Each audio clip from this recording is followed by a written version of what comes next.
There's a space between when something happens and how you react to it. And that space is the pause. And if you could just tell yourself and be mindful to pause, look the other way, take a breath, and then you might be able to, in most cases, stop yourself from regretting what you did. I've had times where I've even had to walk away. I knew that if I stayed there like face to face, I was going to lose it. And so I've had to say, I need to take a minute. Welcome to A Holistic Dose. We've been through the plot twist, divorce, parenting, burnout, reinvention, and now we're doing midlife with more honesty and way less BS. Think of us as your unfiltered friends, here to remind you that you're not too late or too old or too far behind. I'm Tiffany. And I'm Jeanette. And today we're going to be diving into a topic of parenting with our guest, Stacey Silberman. She's a parenting coach and an author of a new book, Stop Screaming at Your Kids. So we're so excited to have you here, Stacey. Thanks for joining us. Thank you for having me. Thank you so much. Yeah, so I was really intrigued to hear about your new book that, you just launched, because I grew up in a household where I had a lot of screaming, specifically from my mom, and it was really stressful. So I was really interested to hear about your story and, what drove you to write this book. So if you can tell us a little bit about that. Yeah, well, I was talking to somebody about what I wanted to have in the book. And I had mentioned that my father screamed at us incessantly.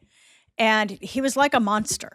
Really? He was scary. Yeah, because he was a mean person. And then that person I was talking to said, oh my gosh, that's what you should call it. Stop screaming at your kids. And that's how that came about. Originally, I wanted to write a book about my son who passed away 8 years ago.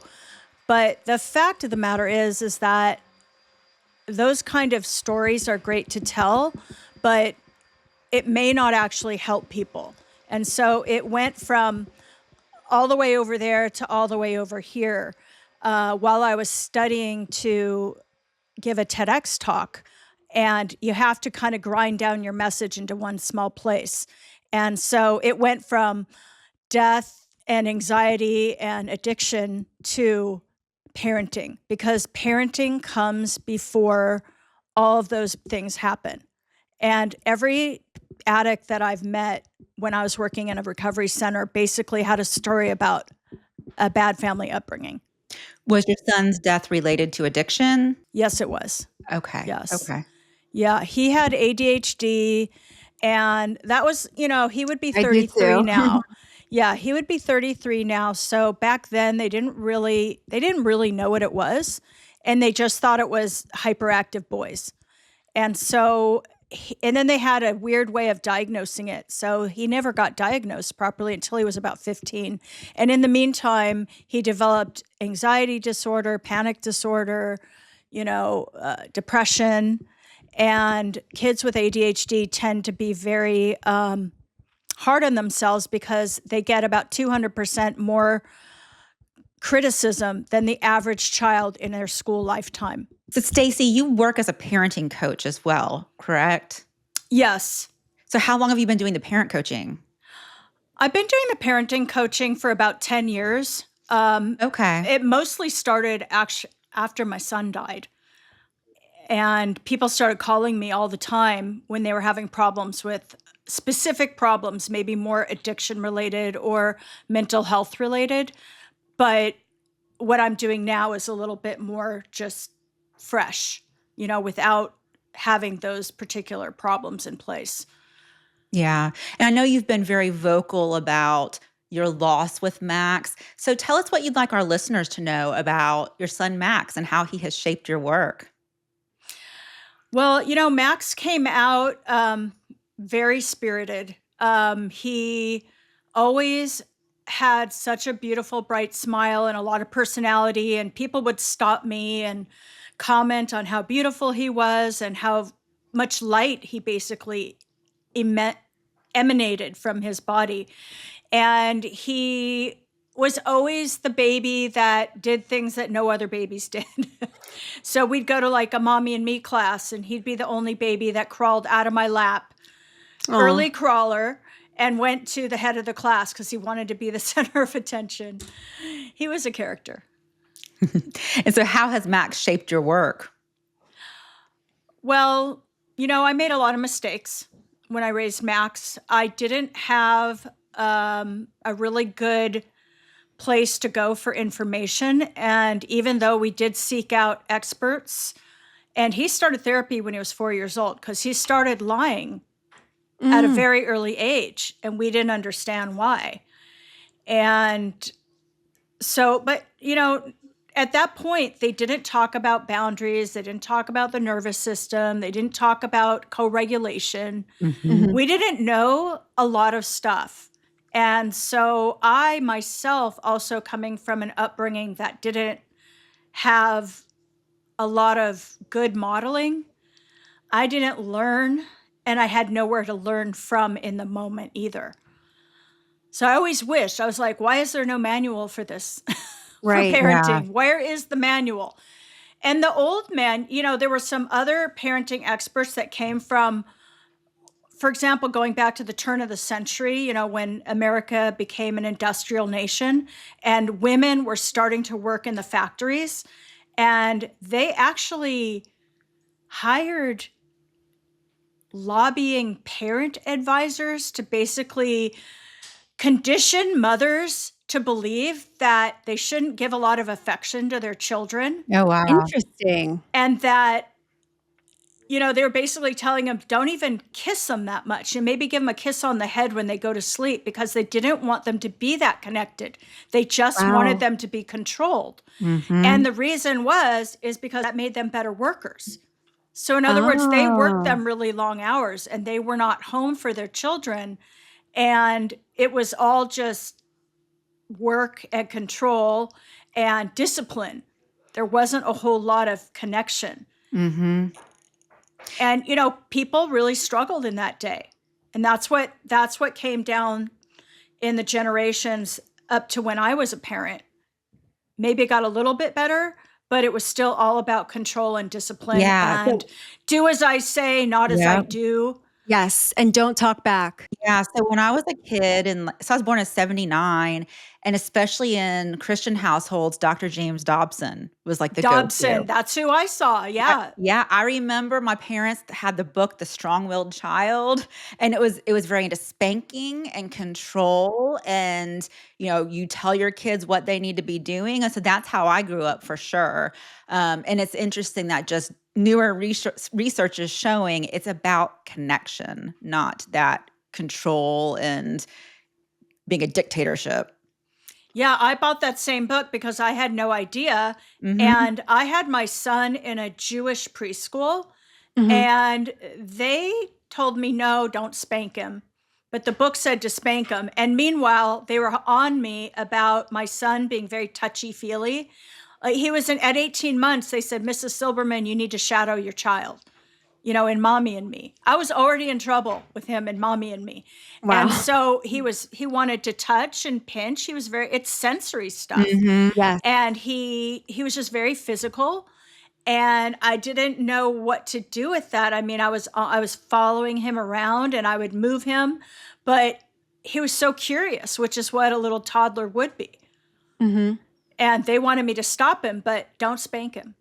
And it's so hard when you're getting all this conflicting parenting advice from people who call themselves experts, and it's like, Right. Dr. James Dobson, right? But, he says something different. So it's tough as a parent, very hard. And before Dobson, there was Watson and Holt, who were the ones at the turn of the century. So this Watson guy had 4 children, and apparently 3 of them tried to commit suicide. One of them succeeded. And he was a sick man telling parents how to raise their children. Wow, incredible. And that was like, I think they were basically hired as a propaganda branch for the industrialists, because they just didn't care about the workers' families. They just wanted them to work. So when did you start really delving into this and learning about the history of parenting and the messages we've been given? Well, I ran into somebody on Instagram who was talking about the history. So I learned it from her. and I forget her name, but she just kept putting up these interesting stories about the why parenting became what it was and how it had kind of filtered through the generations to become what it was today. And I know that people were wondering, why is there so much mental health disorder and so much substance use? And Mhm. it's because kids just weren't raised with connection. They were constantly being told they weren't good enough. They were Yep. constantly being criticized, and they internalized that. I know I did myself. And then the yelling from my father, I learned to do that, and I did it to my kids. And I didn't see it at first. It took a long time. I had already done my damage by the time I really, really realized it. I might have seen a little bit of it, but all of this takes reparenting and Mhm. reconditioning to change. And that could take like 7 years. So why do so many of us default to yelling, even when we know it's not healthy? Out of frustration, out of like so it's more about reaction as opposed to responding. So I became hyper vigilant because when you do scream at a kid all the time, they like basically are in fight or flight all the time. They're walking on eggshells, living Their in a bit nervous of system is overwhelmed. right, living Mhm. in fear. And so I became very hyper vigilant. And so, of course, my nervous system, being that I have ADHD too, is very sensitive to loud noises, and I just didn't have good control over myself, to be honest. And I was just very reactive, which is bad. That's what I learned. That's what I did. And that's not the way to be. I mean, all of us want to be better friends too. You know, it goes to friendship, it goes to relationships, it goes to parenting. These are things that are all the way through our lives that will benefit us. And, you know, I made a lot of mistakes. I still make mistakes, but I've learned so much more now. So now the idea is to take a pause. As Viktor Frankl says, there's a space between when something happens and how you react to it. And that space is the pause. And if you could just tell yourself and be mindful to Mhm. pause, look the other way, take a breath, and then you might be able to, in most cases, stop yourself from regretting what you did. Yeah. I've had times where I've even had to walk away, and now, you can't do that obviously with like a toddler, but with older kids, there's been times where I knew that if I stayed there like face to face, I was going to lose it. And so I've had to say, I need to take a minute. And And that's okay, but I think as yeah. moms, we're not conditioned to know that, like, we need to take times for ourselves too. Yeah. And also, the other thing that goes with that is that I became the repair queen. So I was always making so many mistakes. The thing about me is when I make a mistake, I'll ruminate on it. So if I don't apologize or repair it, it will bother me until I do. So I am good at repairing. That's probably my saving grace. Now, there comes a point where repair isn't good enough, depending on what you do, how often you do it. Somebody might get really sick of you. Your kids might just be disgusted with you at some Mhm. point. I mean, the general you. Um, but I always repair, and repair is critical because no parent is perfect, and all parents are going to make these mistakes. They might scream again, but if they tell their child, you know what, I that was my fault. I didn't control my behavior. I love you. This is not your fault. You know, you didn't make me scream. I screamed because I did the wrong thing. So, Stacey, you mentioned that you figured out you were ADHD late diagnosed, much like myself. I was like around 36 years old. And ironically, how I found out was a guy that I was dating for 2.5 years too long after my divorce was an addict. He was an oxy addict, turns out to be. But he was the one who, because he already did his try with the Adderall and everything, which he did have ADHD, but he was the one who mentioned to me, he's like, you might have it. And then found me a doctor that would be able to prescribe it. And it turns out that I was. But I remember, talking to my mom about it, who is a nurse or was a nurse her whole career. And I said, I'm taking this, and it's helping me a great bit. And she was not wanting to hear it. She was like, there's absolutely no way you have ADHD. I would know. And there was almost a shame from her. around it. And then I started to explain to her and do my own education that it presents differently in females. To your point about your son Max being hyperactive and you can see it. And a female, it's more in our minds that we're overthinking and overdoing. So I'm curious about you and like when you learned that you were yourself ADHD, and did that help connect the dots for learning about your son too? Yeah, I mean, I would say that probably throughout my life, I thought there's something wrong with me. I And felt like I was stupid. I didn't know what it was. No, I was good in school, but I was always in trouble. And I couldn't sit still. Like even when I went to back to school night, I thought, how in the hell do these kids sit here all day? I can't even sit here for an hour. Right. It was like driving me crazy. So I knew something was going on, and I didn't really, really, when I say really realize it, until I was almost 60 years old. And I was working in a recovery center as a chef and a mother figure. And I had this epiphany. First of all the addicts seem to have some form of ADHD and other things that went with it, like OCD. My sister was ADHD dyslexic. She had a really bad case of ADHD rage. And Oh. I don't know if she ever really realized that it What was i- that. what is that? I've never heard of that. Well, rage goes heavily with ADHD because it happens to be a part of our executive function and our ability to co-regulate our emotions. And people with ADHD have a very hard time with, there's different levels of ADHD. So some people are much worse affected than others. So luckily, my executive function is pretty good. And I've been able to kind of overcome a lot of things that I suffered throughout my, like time blindness, now always being late and, maybe misjudging things or just going off the handle, being kind of a little bit like instantly angry, kind of with the yelling thing. And people with ADHD are way more likely to be yellers and screamers.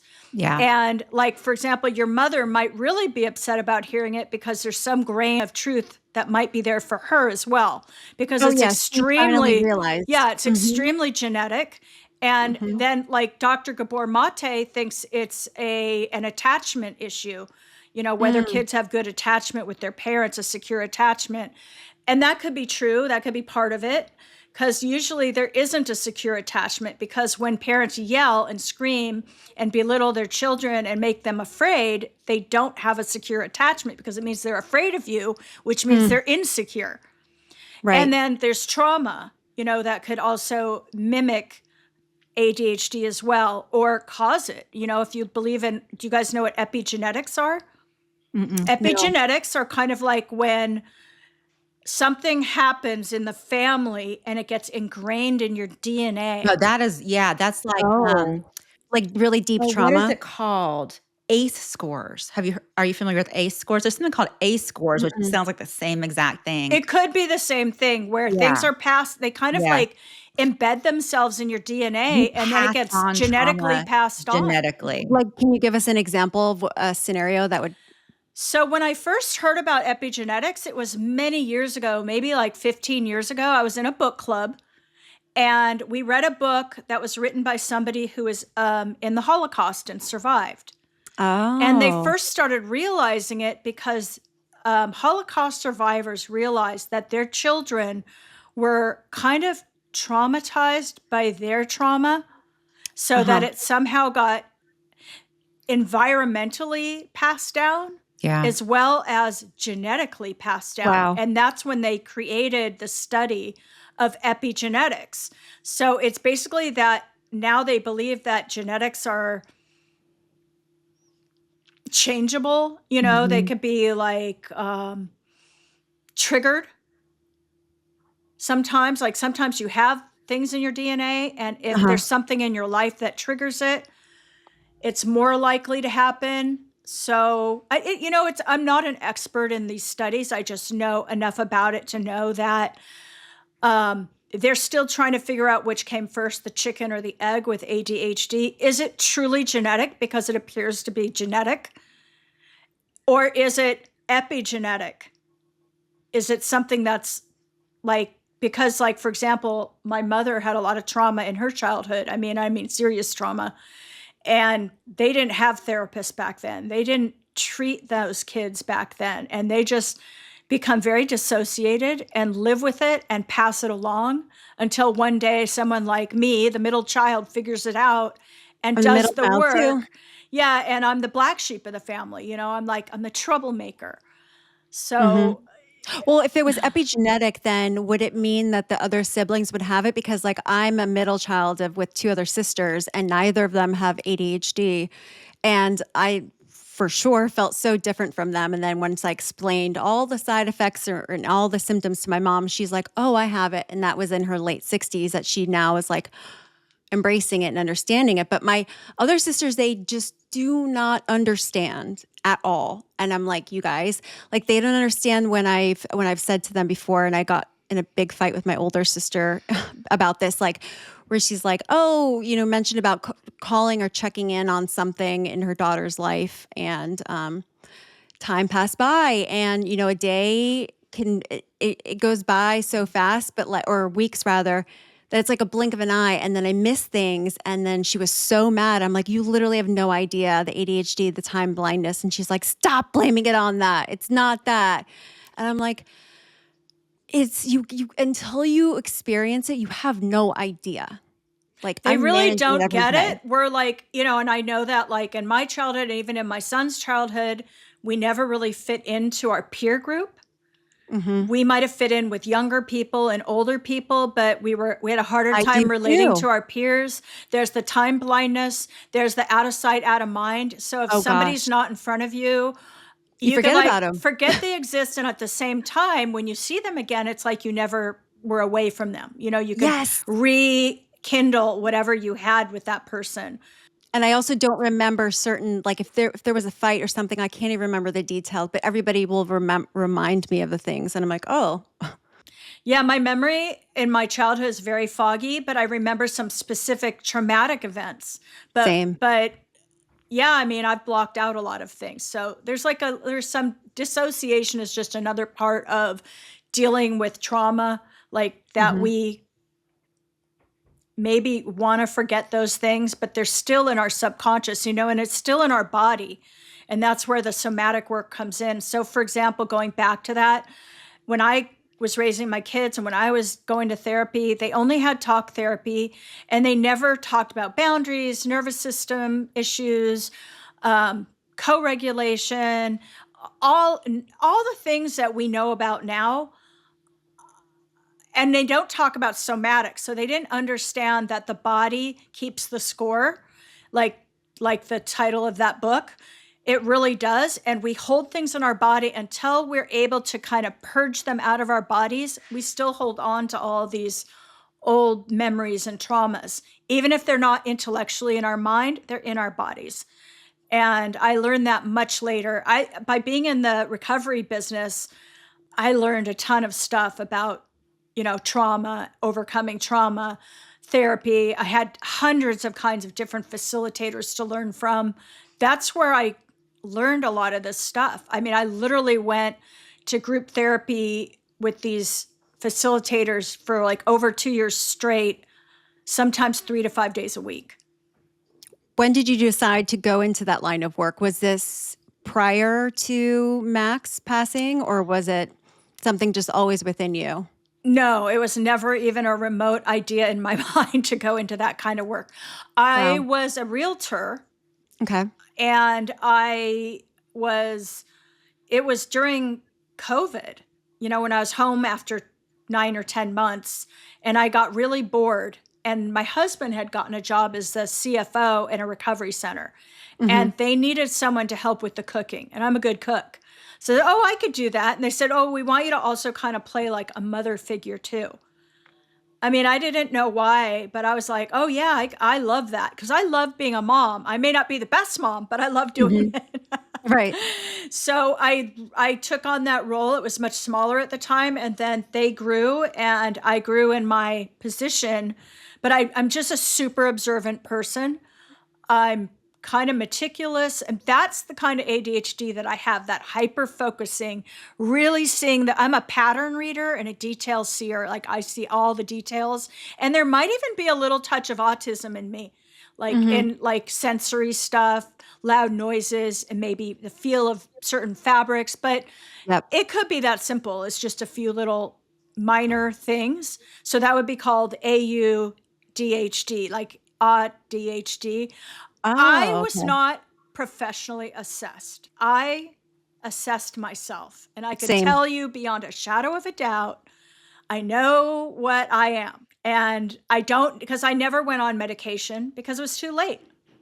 I mean, I'm not going to go on medication at that in my 50s. Wasn't good for my heart. Mhm. So I just figured it out. But I do drink coffees like everyday dose that have amino acids and stuff in them that help with brain function. So what are some tips that you can give to parents to help with their self-regulation so we don't yell? I mean, meditation is such a simple prescription. Um, I did a lot of meditation and breath work for a while, but I could tell you from my heart math coaching, it's resilience training. And it just is so simple as waking up in the morning and taking 5 minutes to do like a 5 box breath. So you do like a count of 5 in. Mm. So hold for 5, out for 5, a very slow out. And then hold for another 5 with the breath out, and then repeat it. And Mhm. do that for about I 5 feel more rounds. calm already. Do that for like Yeah. 5 rounds. I should have done that this morning myself when I was having a bit of an anxiety attack. And then you want to think about something that just makes you feel really warm and cuddly. Like it was always my dog that I used because my dog was really there for me after Max passed away. And I wouldn't say it would be my kids because sometimes your kids aggravate you. So those are triggers. You don't want to think of a trigger. You want to think of something like sitting on the beach or lying in, like I love lying in bed. And that's another thing for ADHDers. You know, we're like, we just love to lie in bed, just thinking about getting up. Yeah, and the box breathing and techniques like that are important to teach our kids too, and especially kids with ADHD or problems with self-regulation. There's another one, we used to do this with Autumn when she was younger. We do the box breathing now, but you just put up your hand and you breathe in. You just trace your hand and you breathe in as you go up, out Yeah. as you go down, and then you just do it for every finger. Another good thing is to do a little light tapping. I Mhm. forget. I And totally this is forgot about like that. almost like a form of EMDR, Yeah. Mhm. you know, but like really slow tapping. And it just helps with your left and right brain communication. These are like really simple things. Another thing Mhm. would be just to have a gratitude practice. Mhm. Every morning, I'm grateful for waking up. I'm grateful for having my breath. I'm grateful that I have a roof over whatever, the most simple things to have gratitude for, to remember the good things in your life. It's so powerful to do that. And if kids are taught young to have those little practices, then their day starts off on a much better tone, you know, like from a calmer, like I'm going to have a great day today because I'm so grateful that, you know, mom made me breakfast. I'm so grateful that I love my sister, you know, or Yeah. whatever it is, you know, I'm grateful for my dog that shows me unconditional love. And those simple things are like the kinds of things that parents can easily do with their kids. But we get so busy. So, like, to give you an example, my book isn't launched quite yet. And the reason is because it's very complicated to upload your book to Amazon. Yep. So just getting my account on Amazon and getting it validated, that was one part. And now getting the forms filled out and figuring out how to do the technological stuff is very stressful. And I'm saying that because I'm like in my own mind, I'm in a rush. Like, I got to get this done. I'm tired of talking about the upcoming book. It's just really annoying me. Right. So then I get myself in a bit of a tizzy about it. But what's the real rush? The rush is me rushing myself, getting myself anxious, making myself think something's wrong. I mean, I need to tell myself, like, honestly, Stacey, it's okay. Like, you're the only one who's anxious about this. Nobody else cares. And you'll get it done. And then that was the other thing is like, I got my website done and getting the website launched. So we have so I have to get the Amazon account set up so I could get the link so I could put it on my website. And I can't launch the website. So it's all linked together. So you guys know, like, it's the same with your podcast, all the many things that need to be right in order to get it done. So tell us about repair. So after we do mess up, yell at our kids, tell us how we repair that. Repairing is as simple as just as quickly as possible, letting your child know, or your partner or anybody, friends, but mainly your children, letting them know that if you've just screamed at them and went completely bloody murder on them, you need to immediately tell them, I am so sorry. Mommy shouldn't have done that. I love you. I need to learn to be a better communicator, and I'm here to support you, and then you ask them if they want a hug, because sometimes parents will hug their kids when they're really dysregulated, and they may not be ready for that sensory touch. You want to ask them, like, what can I do to support you? Can I hug you? Can I get you something to eat? What can I do to show you that I'm going to be better the next time, and that you're a good child, you are a good person.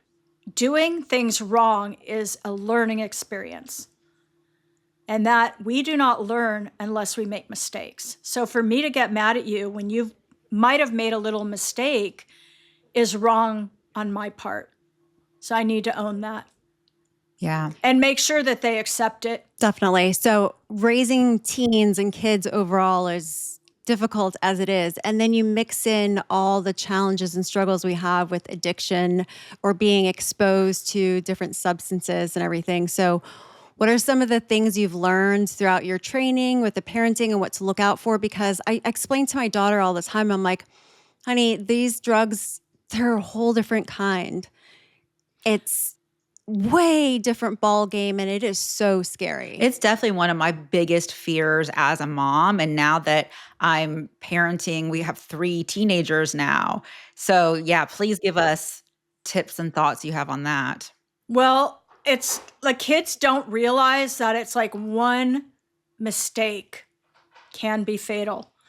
And so you have to educate them. You have to get them in a mood, maybe go to maybe make a really nice meal and say, hey, I want to have a talk with you tonight about some important things that worry me, because I love you and I want you to be aware of all the dangers out in the world, and that trying to have fun by taking a drug could actually end your life. And so, for example, my son, he had anxiety disorder and panic disorder. So his drug of choice was mostly Xanax, but he would take oxys and things like that, if he couldn't get the Xanax. And benzodiazepines, which is what Xanax is, they're very dangerous because they slow down your heart, they slow down your respiratory system, and you build up such a really strong tolerance to them, and you have to constantly take more. So while they may not be helping as much with the anxiety and the other problems that you have, they're still going to keep slowing down your respiratory system and keep slowing down your heart, which could basically stop your heart. So my son, I believe, when he passed away, we just found out that he was using again. He just admitted it to us really the day before. How old was he when he passed? He was 25. Okay. And he lived with us. And he had a girlfriend, and whenever he was using, he'd go to her house. So, the They're kids, so good at hiding it. That was the one thing I learned when I dated that guy. So good at hiding it. they're very good at hiding it. They'll say, "Oh, I was just smoking pot." Yes. Like, That's well, what I that's not see. good either. Yeah. They'll be like, "I just smoked some weed." They always use that as the example. Mhm. But he had there were some things happening. So, like, my biggest pet peeve with teenagers is that secrets are dangerous. Mhm. So, like, if something's happened and they need support or help and they're afraid to go to their parents, meaning they Yeah. don't have a secure attachment with their parents, and they don't feel safe, that their parent hasn't communicated, like, I don't care what's going on, you come to me, I Mhm. will help you to work through the problem. Don't totally fix it for them alone, because that's what I did. I was like a bit of a helicopter parent, and I was a perfectionist. And that perfectionism went with the whole ADHD thing. But going back to this, you have to let them know that they could come to you for anything. And I mean anything, and they will not be punished, Yeah. because you want to get ahead of it. You want to be able to have a safe place to talk about it. My son did feel safe enough to come to us and let us know. But when kids are using, when they say they want to get help, oftentimes at that time is when they decide to have like a last hurrah. One last hurrah.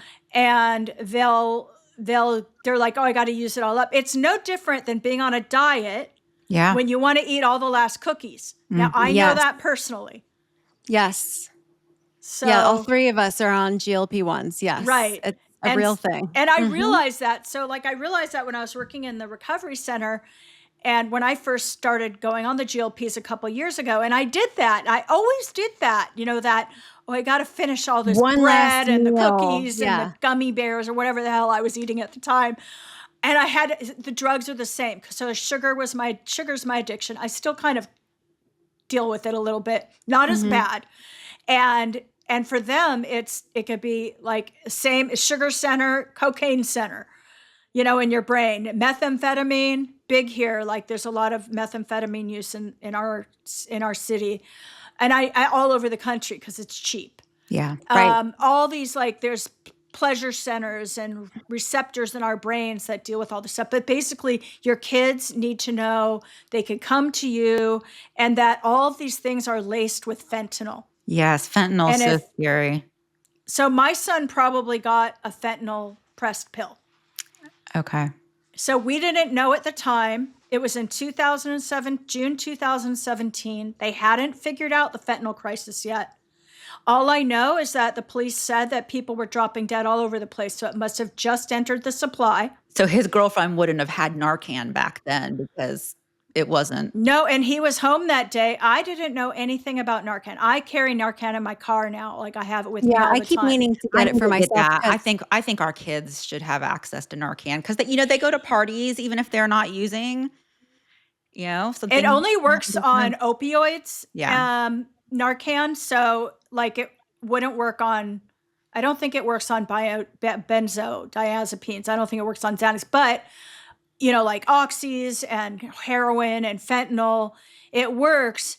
But, like, yeah, you guys could get it for free from all kinds of places. Just look up free Narcan. Yeah. There's Mhm. all kinds of organizations that will give it to you for free. With teenagers, yes, you should always have it. They should know what it does. When you use Narcan, you have an hour. So it gives you an Oh. hour. You got to get that person to the Yeah. It just hospital gives right you after. time basically for the ambulance to get there. It's Yeah, it Yeah. gives you a window, but it's not like something that you just do and then you forget about them. Yeah. Like, oh, they're okay. No, you got to take them in. You got to have them looked at. Um, but all the kids should know how to deal with an overdose emergency. And a lot of the Narcan now is like nasal Narcan. It used to be like the injector. Mm. Kids aren't going to be Yeah. comfortable with that. But and also, like, they have to know what to do. Like, when you're giving somebody Narcan, you got to turn them on their side, because when they get the Narcan, they're going to vomit and they're going to aspirate. You don't want them to choke on their vomit. So you put them like on the side in the fetal position, kind of, and you want to keep them in that position so that they're not going to choke and asphyxiate. Because that's the other thing. And also, like if somebody's like a very serious addict and not just like a one-time or two-time user, they're Uh-huh. going to go through some serious withdrawal at that Yeah. time. That's the other reason you They're got to get really them into the dangerous. hospital. They could Mhm. go through seizures and you know, alcohol is also a very serious drug. Yeah. Really hard to get off of alcohol. That was an experience when I was dating this guy, we were in Mexico and I had never been there before and he had been there many times before. He knew exactly where to go to get what he needed because you can just get stuff at pharmacies there. So we went to a pharmacy. He's like, I want to show you downtown. We went to a pharmacy and he said, I'm like, what are you getting from here? I'm like, so naive. He's like, oh, my back's really hurting on this bed. I'm going to get some ibuprofen. I was like, okay, this is day 2. He goes and gets his ibuprofen and something else for his stomach, and takes whatever. Then it was like the next morning, we go to the beach. We're having the drink service there. Finally get like a little bit buzzed. I don't really even drink that much. Went to the pool. He's like, I'm going to go refill my drink at the bar. Okay, no problem. I go to lay down and I start to fall asleep and I like zone out a little bit. And then I'm woken up by the hotel staff and they're like, excuse me, is your name Tiffany? And I'm like, yes. And they're like, your boyfriend, like he passed out and he hit his head and we need to take him to the hospital now. And I'm like, what? Yeah. And he had a seizure and he several times over. And when I went up to the hotel room, the ambulance woman, she was like, did he take anything? I'm like, I don't know. So I looked through his bag and I'm like, oh, he just took like some ibuprofen. I showed her. She's like, I am so sorry. That's not what this is. It's tramadol, which tramadol is a prescription opioid medication used in adults for management of moderate to severe pain. And, it's often prescribed for pain when the other meds just don't work as well. I had no idea. So she's like, yeah, she was saying basically like how her dad was very addicted to them. And she's like, I'm so sorry. And we had to go to the private hospital. And then he, wants to tell his parents about it, but he doesn't tell them the truth. He's like, they're like, oh, you just took some silly Mexican pills. And I'm like, this is real. This is traumatic. And then even after too, like didn't really want to accept it and really share with me. But I remember going back to the hotel room and I was like, how many did you take? He's like, oh, a couple. I'm like, well, I have the bottle here and there's 100 count. So I'm going to pour them out and count. So how many did you take? And it was like, oh, maybe 3, 4, whatever. It was a lot. And You I ended up was like, detoxing at your home when you he got did, back, yeah. right? So I was, Like, yeah, you guys I was couldn't like, get him I into can help. rehab or Was he something? trying to do a detox on his own or was he just taking the medications? Well, so that's when he was addicted, and then he came back, and then he wasn't going to tell his parents the truth, and I'm like, somebody has to. So I did. And they still didn't really kind of want to accept it. And then they were like, oh my God, this is the stuff. I think this mom knew somebody who had passed from it. And I'm like, yeah, this is real actually, because I lost a cousin, my cousin Jillian, from this. And it's sad and it's real. And so, yes, then he said, oh, I'm going to go get admitted. But his work would only cover for alcohol overdose. A lot of times treatment doesn't cover for other things. So that's when I figured out it was the pills. I still wasn't sure. He still said it was alcohol.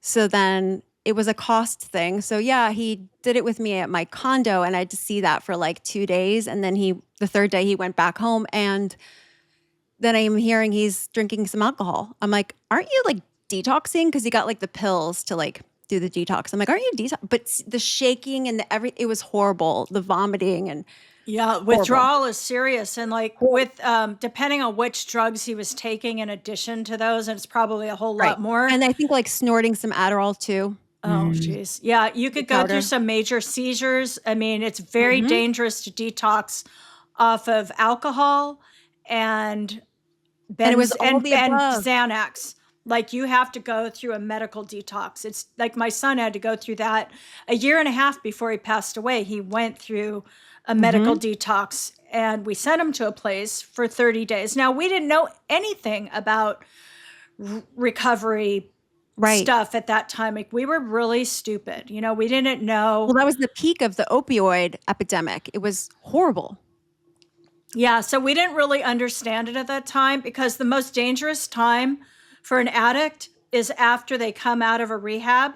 Hmm. If they happen to and because relapse is a part of recovery, so if they happen to relapse in any small way, their tolerance is much lower now. They think they can And use that's when they more. OD. That's when they tend to OD the most. So that is Oh. literally, if people don't know this, they need to know that the most dangerous time for any addict that you love is when they come out of a recovery facility, and they need to be watched. They need a companion of some sort, because odds are they're going to relapse and they're going to overdo it because they don't know their limits anymore. Yeah. Mm. How old was Max when you found out that he was using drugs? Max was 15. Okay. So we battled it for 10 long years. So how did you find Wow. out? Did he come to you at 15? It was kind of obvious. So what happened is, so a lot of things had happened with Max along the way. Abuses, not by us, but like he wanted to go to military school when he was in middle school. So he went to a place called Missouri Military Academy. And we thought that that would be a good place for him because he loved he loved Cub Scouts, he loved Boy Scouts, he loved that kind of stuff. And he seemed to think that that's where he wanted to go. So we allowed it because, we had a hard time with him at home. We didn't know what to do with him. And we thought maybe this could be an answer. But unfortunately, in places like that, there are sexual abusers and bad things that happen. And of course, he didn't tell us this right away when it happened. And so then it just made matters worse. So They that start was, to withdraw. Mhm. yeah, so that was middle school. Then he comes home and he goes to school here and he gets involved with some friends who we thought were nice kids. And I would bring my son to his friend's house where the mother was home and think that somebody was watching the kids. Right. Well, it turns out, and I didn't find this out until after he died. So I'm talking like Oh, wow. 10 years later, I found out that the mother, was the dealer. Oh, my gosh. You just never know. And that all those kids are going over there to use a whole bunch of drugs. Wow. I don't know what it was, like all kinds of stuff. So Max was acting in a way that appeared not to be right. Okay. Mhm. And at some point, and I'm trying to remember the whole order of things, but there was a point where we had him hospitalized and he was on a 5150 for 72 hours. That's like a 72 hour hold, a medical hold. And In Georgia, it's called a 1013, if you've ever heard of yeah, someone every Oh. state has 1013. different rules. It's just the amount of Statute time number different. where it's like involuntarily held. And I think it was around that time when we were talking to experts. Like we had money, we could afford resources, but the experts weren't that expert at the end Wow. of the day, because they're the ones who are recommending, what was it called? Indian. They were recommending the places in Utah, Like the the wilderness wilderness. places. Oh, Now, yeah. Those we are didn't awful. have Max kidnapped. We didn't send him to wilderness. Right. Isn't that where like Paris Hilton had her trauma from too? Yes. Or is it the same place or? It was in Utah somewhere, Mhm. but there's a bunch of places. Like in Utah, their laws are very different. So, for example, if you put a kid into a facility here, there's no ability to really lock them up. There's, what was it called? Like a no lockdown rule or something like that? I don't remember. But it was really tough. There weren't a lot of options. So you had to send them out of state. Now in Utah, like they could do whatever, like it was like the Wow. Wild West of teenage adolescent treatment out there. And so doing Max, good. Max went willingly, but then, it was like, come rescue me. And we realized that place was not good. And they did get in trouble and they did get shut down. Then they shut down, they open up as another name. Oh, wow. I mean, it's a horribly disgusting business. And so that did more damage. And then he came back and, other things happened. There were so many things that happened. And, we tried a lot of things, and it just, because like once you do the damage in their childhood, it's really hard to undo that damage, which is why I got into the parenting side of things. It wasn't what I was like, oh, I didn't want to have this dream of being a parenting expert, but from my experience of screwing up and Mhm. also having experts give me bad advice Yeah. and having so many things happen that were not right, I learned from those things. So what would you have done differently now that you have so much more education and knowledge? I'd get a time machine and go back in time and be a much better parent. Yeah. But I can't do that. That's a dream. Yeah. Yeah. There, like, again, like it would, I don't know, like there weren't even, I don't know if there were the right kinds of therapists at that time to really treat these problems Yeah. Mhm. effectively. At one point, like when Max was like 16 or 17, 16 and a half, he started, like there was a time when he was 15, he was a little suicidal, and I made a deal with him after hours of talking to him and trying to Uh-huh. connect, find out what I could do to help him, how could I support you. At the end of it, I was basically making a deal with him, and he realized that I said, well, would a tattoo, do you want to get it? I don't Yeah. know how we even got there, but Targeting. he Yeah. wanted a tattoo. So I said, okay, will you feel better if I let you get a tattoo? He said, Mm. yes. That was after like 5 hours of Wow. negotiating with a And very you're like, good, "I'll anything at this point." I was willing to bargain and do anything, which is not really the right way to do it, but I didn't know, I was doing anything. Yeah. And Mhm. so what happened is I said, okay, you could get a tattoo. It's going to say tolerance is key. We both agreed that tolerance was a big issue, and we talked a lot about it. Tolerance of others, others of him, me being tolerant, him being tolerant of me. It was like such a powerful conversation about tolerance. And so what happened is he went like got addicted to tattoos now. And then he was Mm. Mm. stealing checks from us, and he got caught, and we basically said, you're a minor now. We're going to turn you in as a minor, and you're going to go to Yeah. juvenile detention, which was actually one of the best places he went to from like 17 Wow. to 18. And he went to I don't know what it was, but it was just it was more helpful than any of the other places he went to. And it just was a big wake up call for him. But he still kept going down the road, because once the damage is done, Mhm. it's Yeah. hard to get that out. It's hard to effectively recondition them. And their nervous system, and you add like a bad case, like I'm saying, he had a bad case of ADHD, combined type, Right. meaning he had all the different characteristics.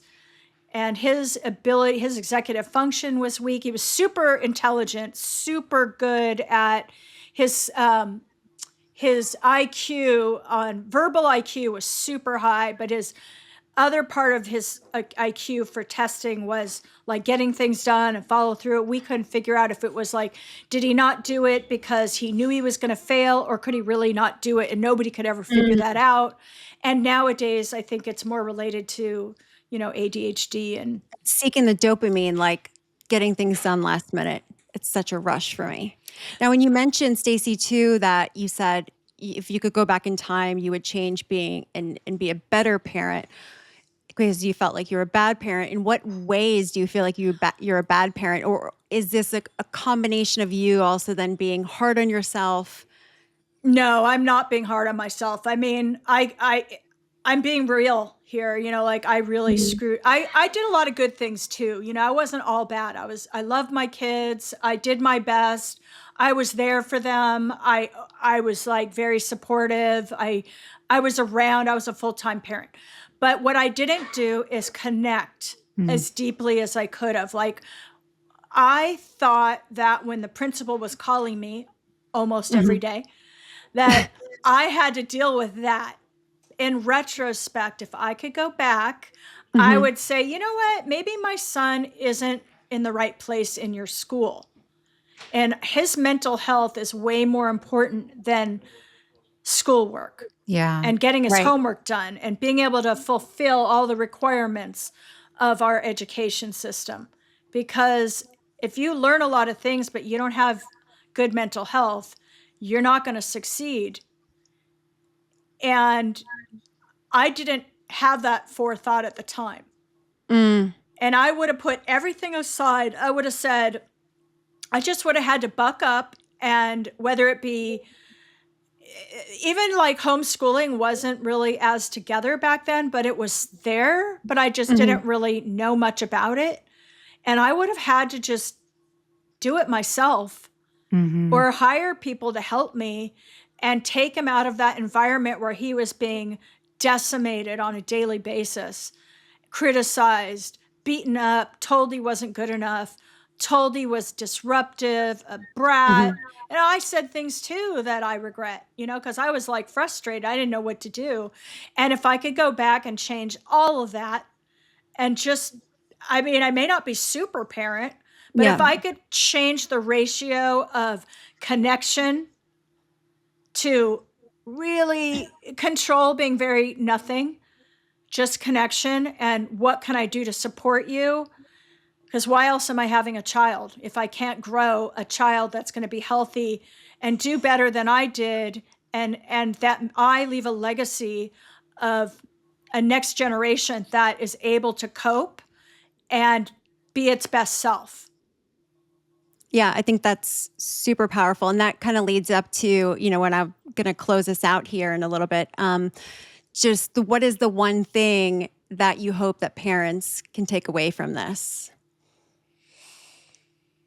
That kids, like especially younger children, we think they're so smart because, they do absorb things and they seem like they get certain things, but they're super immature. They are not developed. They don't know how to communicate. And if they're misbehaving, it's because they don't know how to communicate what's going on with them at the moment. And they are just trying to survive in the moment, and they don't want to be in trouble. Nobody wants to be in trouble. And if they're used to being in trouble all the time, then they're going to lie about it because they don't want to be in trouble. They're going to have a tantrum because they're just so confused. They're going to have childhood anxiety. And if they have the ADHD, and they have, like my daughter also has a form of OCD, which goes with the ADHD, because you can have other little side things to deal with. And she was a checker, so she was always paranoid that somebody was out to get her. It was that kind of OCD. And that was actually diagnosed. The kids both got diagnosed with doctors. And, we got to be able to help them through these things. That is what I would do. I would be like, I matter. My mental health matters too. I would get a coach. I would get support. I would ask anybody out there that I know to help support me. I didn't really have a lot of support from my family, though. So that was part of the problem.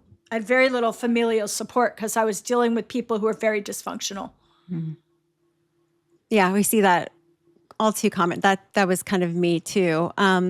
So also, if you feel comfortable, if you would want to leave like a closing message that we can honor and say something to Max. Max is with me all the time. He's in my heart. He's in my soul. I feel him with me, always watching over all of us. And I see his bright smile. I've got pictures of him all around the house. I always want to remember him. But he was a really kind, gentle soul. And he wanted to help people too. But he didn't always help himself. So that's the other thing, is help others, but help yourself first. That's really important, especially for all of us parents that are trying to take on and do so much. It's a lot. So one more thing I wanted to add, Yeah. because I meant to tell you earlier, that with ADHD, that binge eating and boredom eating is a big part of that too. Did you know that? Yeah. So that's why a lot of people with ADHD suffer with Yep. disorderly eating. Yep. It's really and shopping. like anything that could be impulse control. And that's why it presents so differently between different people. Like, when we were talking about the rage, Tiffany, the person in my family who has the tantrums and rage issues, that's the ADHD. And then, yeah, but, Oh. we had no But it's not, idea. you don't commonly see that in girls. No, so you just it presents differently than some people binge eating, some people quiet and Mhm. quietly anxious And in and their mind, yeah, that's me. Mhm. mhm. Yeah, it's like a hair trigger reaction when your nervous system can't handle anything. That's Right. rage. That's the rage. Wow. That's powerful. So I know that your book, by the time we get this podcast out there, it's probably going to be out there. So It is should it going to be. be It's my only available on? goal. Yes. Is this going to be available where? Tell us where people can find you. So it will be on Amazon Books. Hmm. And my website will be directed to Stacey Silberman, Silberman. I should spell my whole name, but also Stop Screaming at Your Kids is also will lead to my website. So the website and the book will be up Hmm. on July 9th at the latest, Amazing. because that's when I have my appointment to get my website launched. Awesome. So Awesome. Well, thank you so much for hanging out with us. This has Stacey. been amazing. So make sure to keep listening and subscribe on Apple Podcasts or wherever you listen to podcasts. Follow us on social media at A Holistic Dose on Instagram, TikTok, and YouTube for more fun. And thanks for hanging out with us. We'll be back next week with more unfiltered friend talk right here on A Holistic Dose. We'll see you next time. Bye.